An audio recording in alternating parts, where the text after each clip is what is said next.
Glory to God. நம்மள நிறைய பேருக்கு பெயின் ஒண்ணு இருக்கா, அது மனுஷங்க உடம்புக்குள்ளலாம் நுழையுமா அப்படிங்கிற டவுட் இருக்கும். நிறைய பேர்கிட்ட பெயினா என்ன அப்படின்னு கேட்டோம்னா, விபத்துல சூசைட் பண்ணி மறிச்சவங்க அவங்க வாழ்நாள் முடிகிற வரைக்கும் இந்த உலகத்துல அலைஞ்சுக்கிட்டே இருப்பாங்க.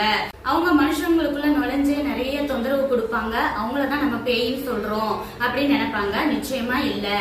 பூமியில பரிசுத்த தேவன் தான் படைச்ச எல்லாத்தையும் பார்த்து நல்லதுன்னு கண்டான்னு பைபிள் வசனம் சொல்லுது. அப்போ இந்த நல்லது இல்லாத அசுத்தாவிகள் எப்படி இந்த பூமிக்கு வந்துச்சுன்னா, தேவனுடைய மகிமை தனக்கே வரணும்னு அகந்தைய நினைச்ச லூசிபர் தன்னுடைய நிறைய தேவ தூதர்களை சேர்த்துக்கிட்டு தேவனுக்கு விரோதமா புரட்சி செஞ்சப்போ தேவனால பூமிக்கு தள்ளப்பட்ட லூசிபரையும் அவன் தூதர்களையும் தான் நம்ம சாத்தான், அசுத்தாவிகள், பேய்கள், பிசாசுகள் அப்படின்னு சொல்லிட்டு நம்ம சொல்றோம்.